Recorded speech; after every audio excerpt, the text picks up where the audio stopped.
think of ourselves as the most powerful beings in the universe, it's unsettling to discover that we're wrong.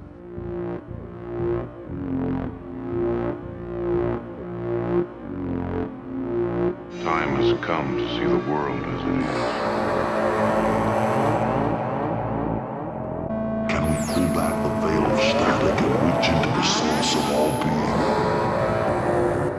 Behind this curtain lies this random pattern generator.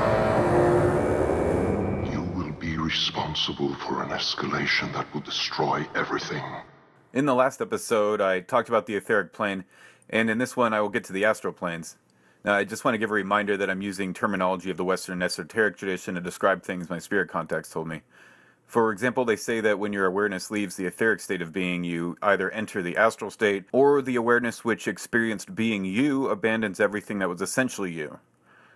Now, they told me that it is not exactly as if you cease to exist entirely, since, in the end, all consciousness is one. Consciousness is like a diamond with many facets, each facet being an individual. When you spiritually die, it's like consciousness decides to stop experiencing itself as you at all. It's not that your awareness ceases to be, because it was never, quote-unquote, your awareness to begin with. It's that awareness doesn't want to experience existence via your memories, karma, and personality anymore. If you don't experience spiritual death, awareness switches over to your astral body. I said previously that everyone has an etheric body, even during physical life, but not everyone has an astral body. The astral body is something which has to develop during your physical life. Of course, the burning question now is, how do you avoid spiritual death? They tell me that there are various factors which can lead to someone losing their astral state of being or never developing one at all. People who strongly believe that there is no existence after physical death almost always never develop an astral body. Now, I'm not saying that you have to firmly believe in an afterlife beyond a shadow of a doubt. They tell me that simply being open to the possibility of an afterlife of any sort is almost always enough. Something else which keeps people from developing an astral body is a very strong self-hatred. It seems as if awareness hates being someone who deeply hates themselves. Now, you don't have to really love yourself to have an astral body, but if you intensely hate yourself, you're most likely not going to have an astral body. Now, the next reason they gave me may seem a bit cliché, but if someone commits truly terrible acts against other life, their astral body can be utterly destroyed. For example, the spirit of Hitler isn't in the astral planes attempting to rally an army of spirit soldiers. They tell me that his being was utterly annihilated. I don't really understand the mechanisms behind this, nor do my spirits. And I don't really think I should just rattle off assumptions, because they're just assumptions based on no evidence or channeled information. Another thing which can prevent someone from having an astral body is, I'm afraid to say, extreme fame and fortune. Now, this isn't something that happens to all extremely famous or rich people. It doesn't even happen to most of them. But it can certainly be a factor in ending some people's astral state. It really is the saddest and most seemingly unfair reason for someone to spiritually die. Yet, doesn't gravity also seem unfair and cruel when someone slips off of a cliff to their death trying to take a photo of their family at the Grand Canyon? Now, before I move on to the next segment, I should add that my spirits say that going really far down the path of Scientology can destroy your astral body. So, don't be a Scientologist. Alright, on with the news. What the hell in God's name is going down here? Alright, I'm going to read some reports from South Australia. Off Coomleania Beach, near Seduna, Aboriginals saw unidentified submarine about 90 feet long, 28th December 1976. In Parkside, ball lightning bounced among houses, demolishing one at Fullerton, 1920. Stewart Range, giant reptile seen by opal hunter, 1931. Now some reports from Tasmania. At Boobyalla, huge banana-shaped UFO seen just above ground, 25th May 1974, during period of many UFO reports in Tasmania. At Cressy area, UFO flap, including sighting of mothership and accompanying smaller objects, October and November 1960. At Kettering, man saw plane coming down at night and went to investigate, found dome-shaped object with bright light coming from windows. Humming noise was followed by UFO taking off. Next day he went back and found circular area of scorched grass, February 1976. At Murchison Highway between Queenstown and Burnie, former policewoman in car saw bright green light in sky. Her watch and clock in car stopped, car lost all power and brake would not work, which effect lasted for several minutes until green light vanished. Watch started again at Burnie and she found she had used extra petrol, 20th August 1979. Lake Sorrel. Two men saw 3 UFOs as they camped by the lake. An intense light shone down onto the lake before the objects departed in a flash. 26th February 1975. On the West Coast, mining officials saw 4-legged sea monster on shore. 20th April 1913. On May 6, 1897, in Hot Springs, Arkansas, 2 policemen, Sumter and Mick Lenore, were riding northwest of Hot Springs when they saw a bright light in the sky. About 7 kilometers farther, they saw the light again coming down to the ground. 1 kilometer farther, the horses refused to walk. 2 men were seen carrying lights. The lawmen took their rifles, called the strangers, and were told that they crossed the country with a flying craft. The silhouette of the machine, about 20 meters long, could be seen in the clearing. There was a woman with an umbrella nearby. It was raining, and the younger of the men was filling a large container with water. The elder man had a beard and suggested that the policemen fly with them, quote, to a place where it does not rain, end quote. The same witnesses went back to the same spot 40 minutes later and found nothing. October 28, 1902, 03:05 hours. Gulf of Guinea. 3 persons aboard the Fort Salisbury, including Second Officer A.J. Raymer, saw a huge dark object bearing lights in the sea ahead. It was observed sinking slowly, estimated length 200 meters. In 1904, at Rolling Prairie, Indiana, Tom Darby, with his brother and mother, saw 2 whitish-blue objects about 400 meters away from a point situated 3 kilometers north of Rolling Prairie. The objects hovered 2 or 3 meters above ground, flew toward a barn, came closer to each other, and were hidden from view by a hill. In 1908, coast of Delaware, the English ship Mohican, piloted by Captain Urquhart, was going to Philadelphia when it was surrounded by a thick luminous cloud which magnetized everything on board. The compass was observed to swing wildly. When seamen tried to move some chains on the bridge, they found that they were glued to the metal floor. Suddenly the cloud rose and was seen above the sea for some time. June 30th, 1908, Podkemenaya Tunguska, USSR. Unexplained explosion in the taiga, equivalent to a thermonuclear blast, sometimes interpreted as the crash of an interstellar vehicle. May 18th, 1909, 2300 hours. Caerphilly, Wales. Mr. Lethbridge was walking along a road near the mountains when he saw on the grass a large tube-like machine. Aboard were 2 men wearing furs and talking excitedly in a language the witness could not understand. The grass was found depressed at the site after the object had flown off. On June 16th, 1909, at 04:10 hours, in Donghoi, Annam, an elongated object following a west-to-east trajectory flew over the town. It gave off a strong light that was seen by 2 fishermen to plunge into the sea 6 kilometers away from the coast after a steady flight of about 9 minutes. January 1910, 2300 hours. At Invercargill, New Zealand, several witnesses, among them the vicar, the mayor, and a policeman, saw a cigar-shaped object hovering at 30 meters altitude. The man appeared at a lateral door and was heard shouting some words in an unknown language. The opening closed and the object accelerated and was lost to sight. June 1914, 0400 hours. In Hamburg, Germany, Gustav Herwagen opened the door of his house and saw in a field a shining cigar-shaped object with illuminated windows. Near it were 4 or 5 dwarfs, 1.20 meters tall, clad in light clothing. He approached them, but they went aboard the object as soon as they appeared to be aware of his presence. A door closed, and the craft took off silently, climbing vertically.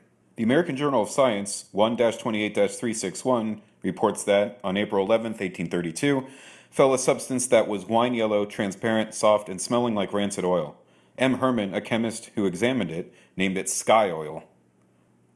The Edinburgh New Philosophical Journal, 13-368, mentions an unctuous substance that fell near Rotterdam in 1832. In Comte Rendus 13-215, there is an account of an oily reddish matter that fell at Genoa, February 1841. In Scientific American 24-323 is an account of hail that fell in the middle of April 1871 in Mississippi, in which was a substance described as turpentine. Something that tasted like orange water and hailstones about the 1st of June 1842 near Nimes, France, identified as nitric acid, Journal des Pharmacies 1845-273.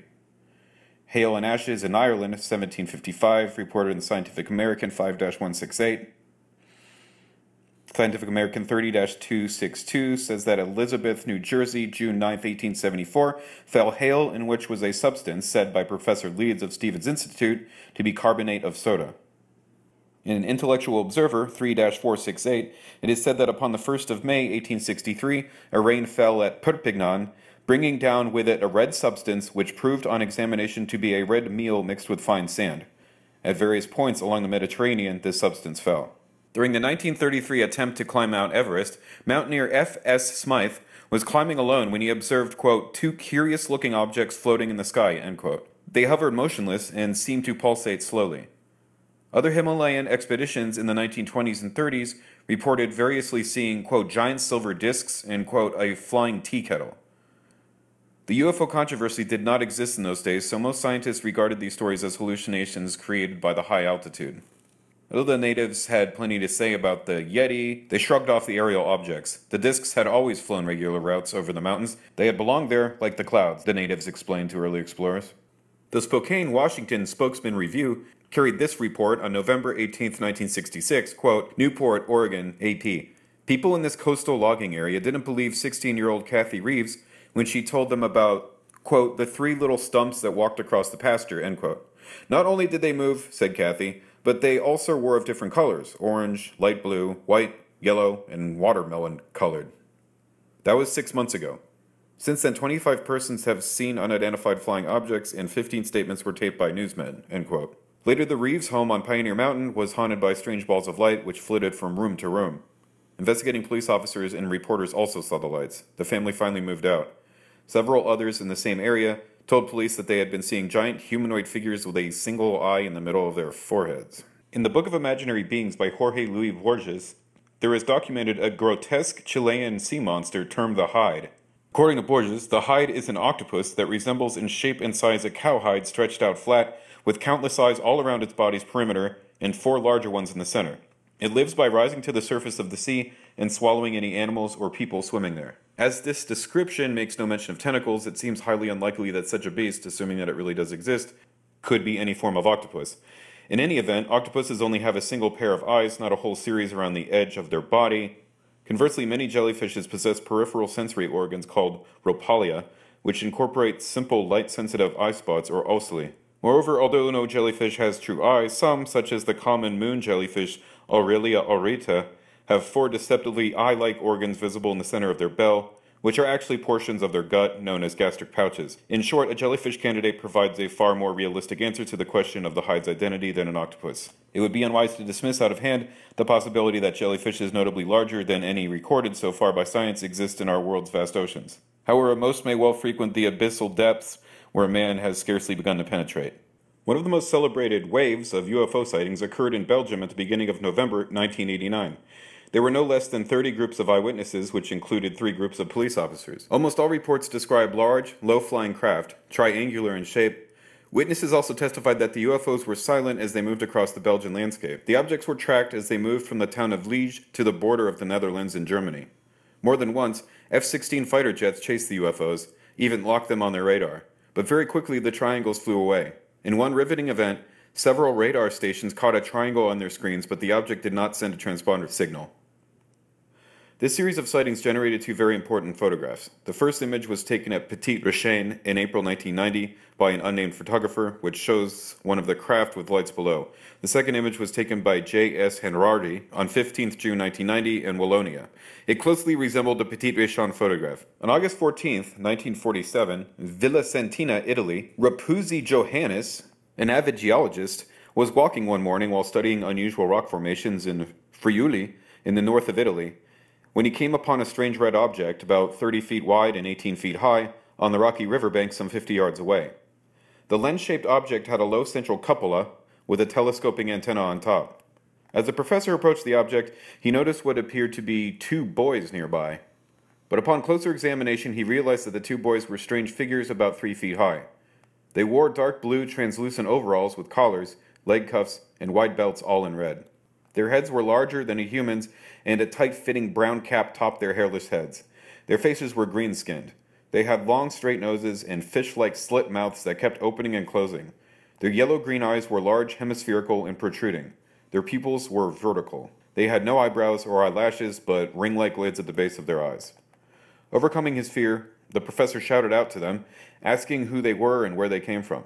As he did so, he raised his alpinist's pick, which the creatures probably interpreted as a threatening gesture. One of the 2 put his right hand to his belt, which then emitted a puff of smoke. Suddenly the pick flew out of the professor's hand, and he found himself down on the ground and paralyzed. The 2 beings then approached within 6 feet or so of Johannes and retrieved the pick. The professor, though paralyzed, noted that their green quote-unquote hands or claws actually, had 8 jointless digits, 4 opposable to the other 4. He also noticed that their chests quivered, like a dog's after a long run. As Johannes struggled to sit up, the occupants returned to their craft, climbed into it, and promptly flew away. The professor later inquired and learned that 2 people in the nearby village had also seen a red object climbing up into the night sky. In Petersburg, Virginia, in the home of an elderly widow, Mrs. Beulah Wilson, and her 9-year-old foster child, dishes were being smashed and furniture moved in a poltergeist outbreak beginning on the 19th of December, 1976. The police investigated, and Trooper Pritchett reported, quote, "The furniture was big, old-timey chairs, and the kitchen cabinets must have weighed 200 pounds or more. She and the boys and Cardwell couldn't have moved them, all pulling together," end quote. In a poltergeist outbreak in Ascot, Berkshire, in England, in 1975, the family cars were sometimes moved as they stood parked outside. One of the cars was moved nightly for many weeks, as much as 9 feet sideways, silently across gravel, with the doors locked and the handbrake on. The Pune, India poltergeist of 1927 and 1930 was a particularly active and unusual one. One of the witnesses was Miss Khan, who lived in the afflicted Ketkar household and kept a record in her diary of various happenings attributable to the poltergeist. On 19th July 1928, she wrote, quote, "At 9:30 p.m., old Damodar was going to bed. Some of his toys became active. My sister took care that the lid of his wooden toy case was properly shut. Damodar and I got into bed when a wooden wheel came pelting onto his bed, and he dodged it as it went very near his head. He is compelled to dispense with a mosquito net owing to the furious nature of the occurrences last April, when stones and toys would appear inside his net just after he had been tucked safely in. The memory of these horrors has made him nervous of mosquito nets for the present. The wheel was followed by a spinning top. I got fed up and fetched an enormous German dictionary weighing about 5 pounds. I placed this upon the toy box and got into bed again. 2 minutes had not elapsed when another top, not the same one as before, came towards us again out of the toy box. I called my sister's attention to the heavy dictionary. She looked into the box to see what toys were there. After a moment, when she had just left the room, the same top as the first came out, as if to mock our vain imagining that a mere dictionary would prove an obstacle."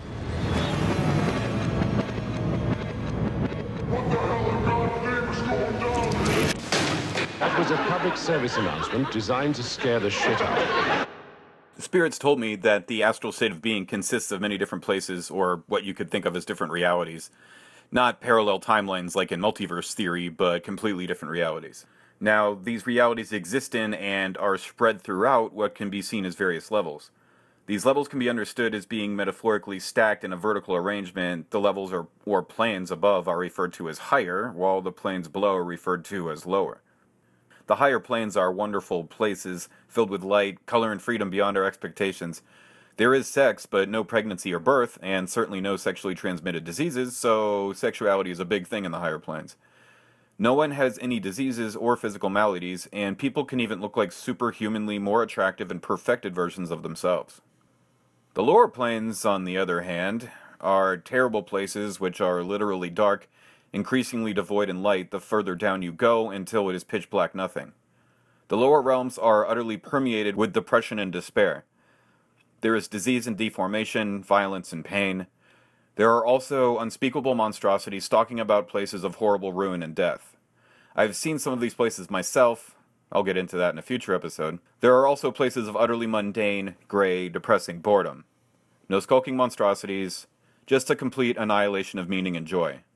Just imagine the essence of one of those dead malls with burnt-out lights and a broken fountain, the few remaining storefronts which haven't become abandoned shells being a medical supply outlet, a cramped pet store that stinks of death, a place that sells church organs playing preset music, and a dollar store where a morbidly obese woman is beating her screaming child who is reaching out to you in pleading despair. Or just contemplate the bland meaninglessness of the black spotted ceiling tiles in an office building. But, like I said, there are also places in the lower realms which contain things like an indescribably massive horror bound in giant chains, or a place that looks like the remains of an alien necropolis. Contrary to general belief, people are not stuck in the lower realms for eternity. They will eventually move up to higher levels of being. This is something which people in higher levels can even help them with. Many religious traditions and mythologies attest that there is a happy afterlife place and an unhappy afterlife place. It really seems as if the nearly cartoonish concepts of heaven and hell in modern culture and religion were originally inspired by people's experiences of the higher and lower spiritual realms. To avoid the lower spiritual realms, avoid all the things which I mentioned earlier, the things which can prevent someone from having an astral state. Also, try to have a generally positive outlook in life. Don't be terrible to other people.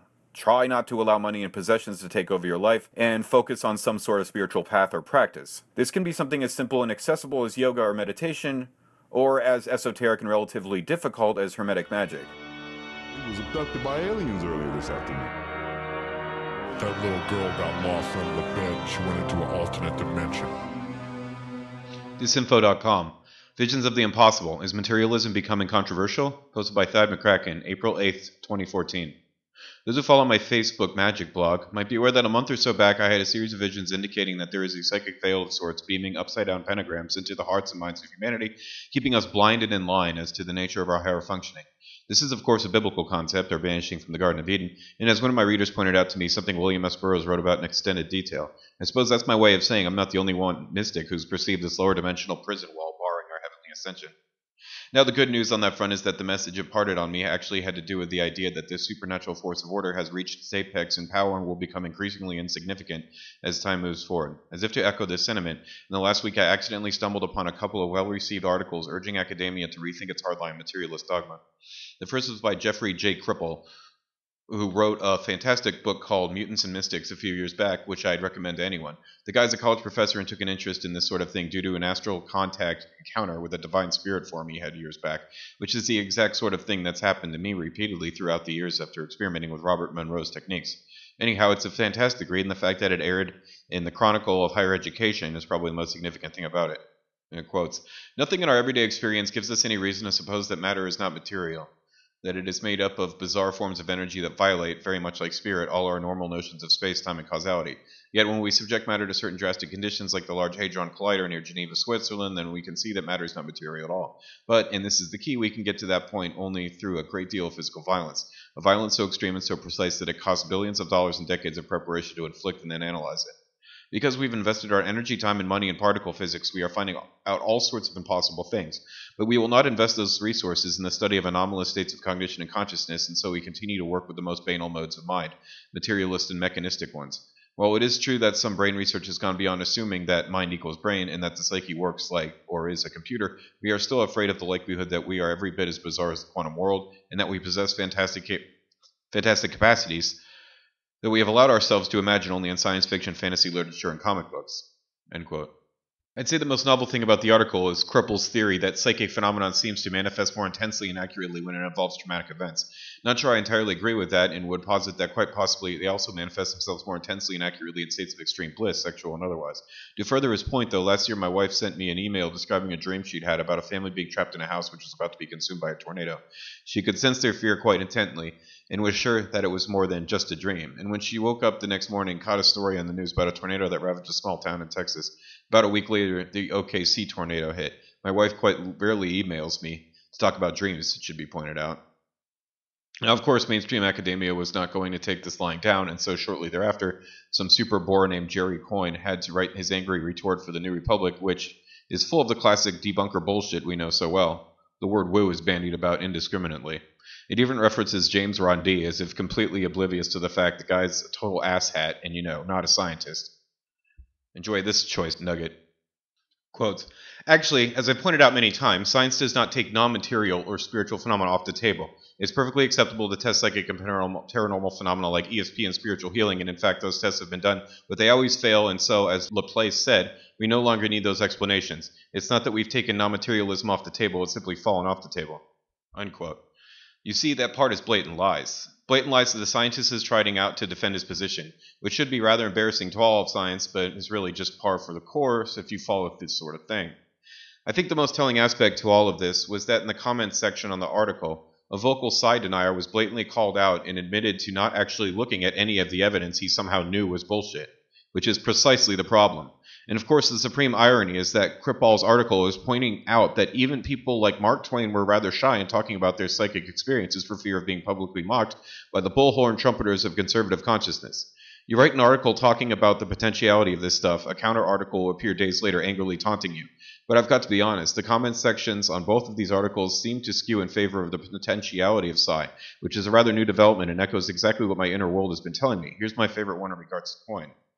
Quote, in light of the discussion to the brain as radio metaphor, it is interesting to note that the introduction to the German edition of Upton Sinclair's Mental Radio, a book chronicling his experiments in telepathy with his wife, was written by someone named Albert Einstein.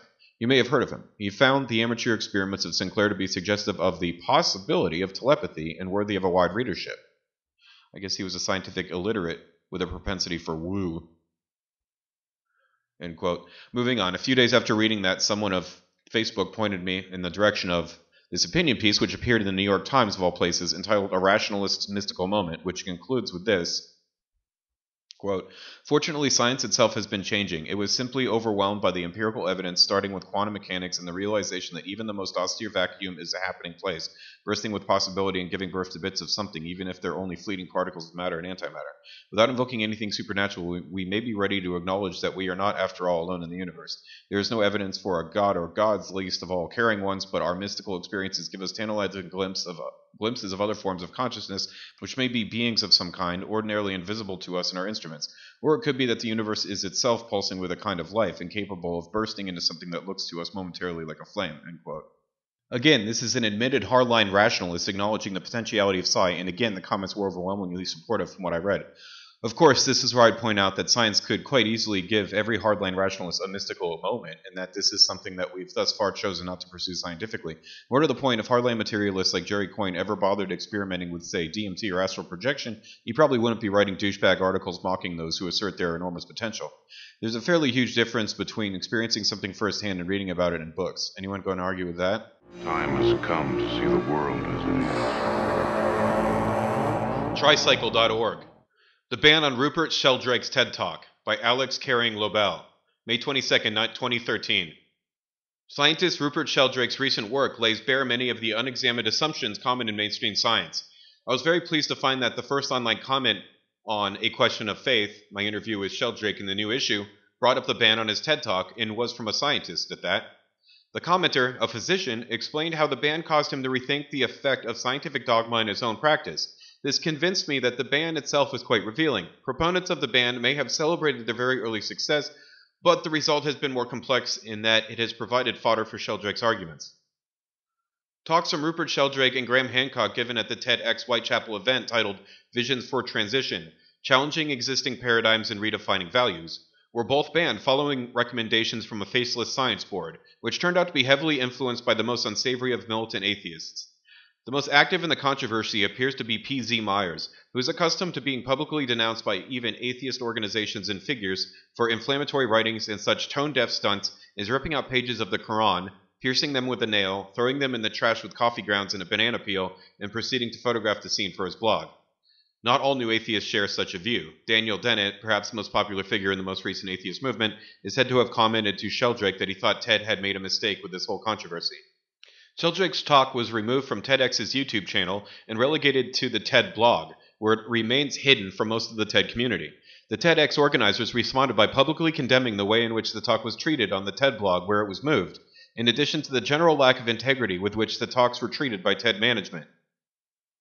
Over at the TED blog, Sheldrake responded to each criticism leveled by TED's science board.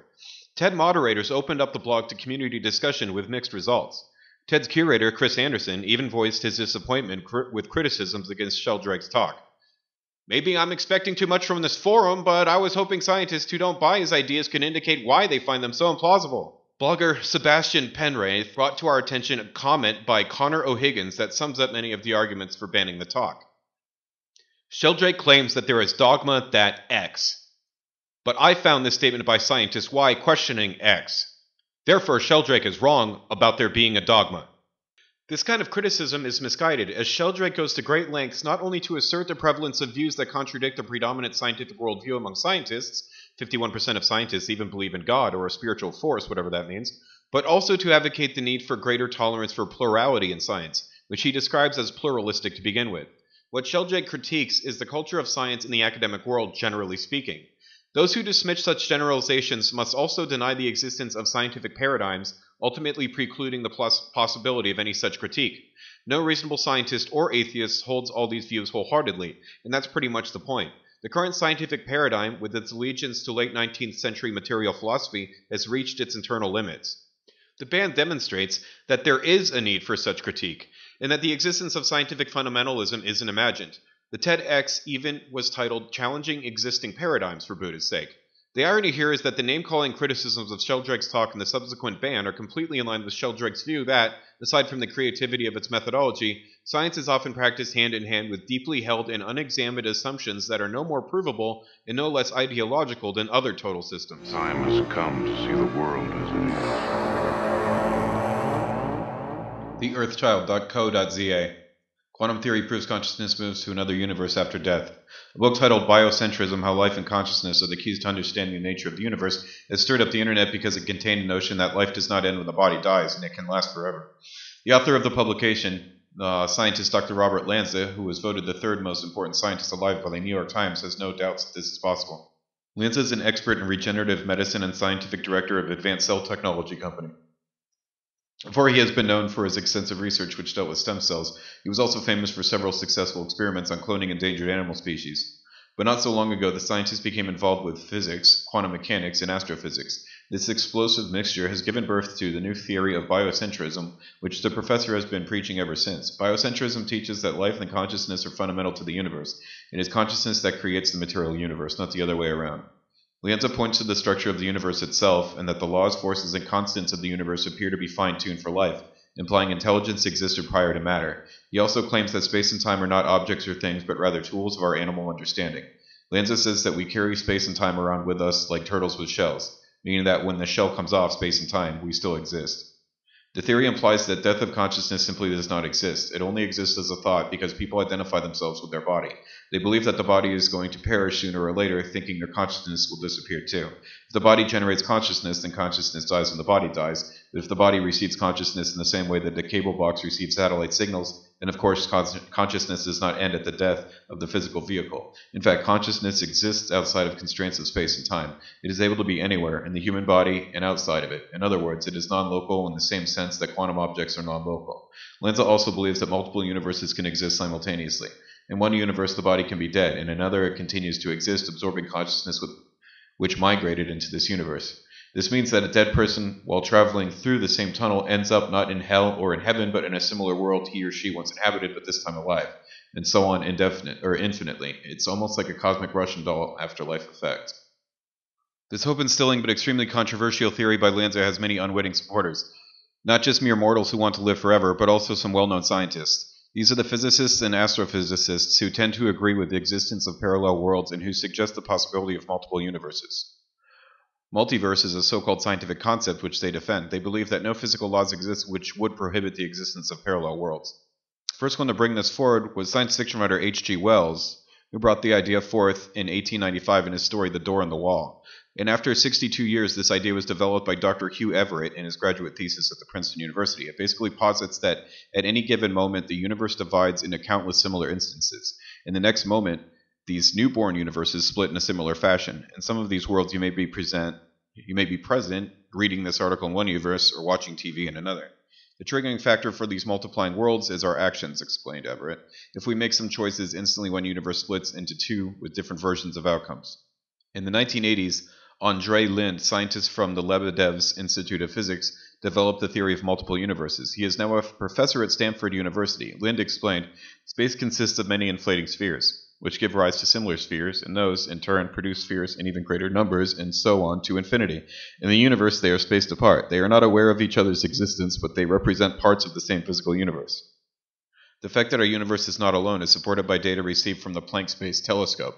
Using the data, scientists have created the most accurate map of the microwave background, so-called cosmic relic background radiation, which has remained since the inception of our universe. They also found that the universe has a lot of dark recesses represented by some holes and extensive gaps.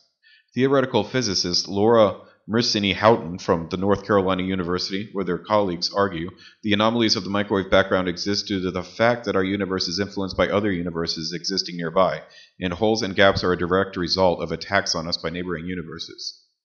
So, there is abundance of places or other universes where our soul could migrate after death, according to the theory of neo-biocentrism. But does the soul exist? Is there any scientific theory of consciousness that could accommodate such a claim? According to Dr. Stuart Hameroff, A near-death experience happens when the quantum information that inhabits the nervous system leaves the body and dissipates into the universe. Contrary to materialistic accounts of consciousness, Dr. Hameroff offers an alternative explanation of consciousness that can perhaps appeal to both the rational scientific mind and personal intuitions. Consciousness resides, according to Stewart and British physicist Sir Roger Penrose, in the microtubules of the brain cells, which are the primary sites of quantum processing. Upon death, this information is released from your body, meaning that your consciousness goes with it. They have argued that our experience of consciousness is the result of quantum gravity effects in these microtubules, a theory which they dubbed orchestrated objective reduction. Consciousness, or at least proto-consciousness, is theorized by them to be a fundamental property of the universe, present even at the first moment of the universe during the Big Bang. In one such scheme, proto-conscious experience is a basic property of physical reality accessible to a quantum process associated with brain activity. Our souls are, in fact, constructed from the very fabric of the universe, and may have existed since the beginning of time. Our brains are just receivers and amplifiers for the proto-consciousness that is intrinsic to the fabric of space-time. So is there really a part of your consciousness that is non-material and will live on after the death of your physical body? Dr. Hameroff told the Science Channel's Through the Wormhole documentary, let's say the heart stops beating, the blood stops flowing, the microtubules lose their quantum state. The quantum information within the microtubules is not destroyed, it can't be destroyed. It just distributes and dissipates to the universe at large. Robert Lanza would add here that not only does it exist in the universe, it exists perhaps in another universe. If the patient is resuscitated or revived, this quantum information can go back into the microtubules and the patient says, I had a near-death experience. He adds, if they're not revived and the patient dies, it's possible that this quantum information can exist outside the body, perhaps indefinitely, as a soul. This account of quantum consciousness explains things like near-death experiences, astral projection, out-of-body experiences, and even reincarnation without needing to appeal to religious ideology. The energy of your consciousness potentially gets recycled back into a different body at some point, and in the meantime it exists outside of the physical body on some other level of reality, and possibly in another universe. Science can explain everything if we look hard enough. Shut up, science bitch. On the next episode, I'll talk more about aspects of the astral planes. And remember, nothing is true, everything is permitted. Not only is he like ruining my life, but with all this God shit that he's into, he could be ruining my afterlife. It's a sort of interdimensional vagina that somehow appears. I can interact with it. Fabric of the entire universe could be torn apart. I know my mind is changing, but I'm already too far gone to know what to do.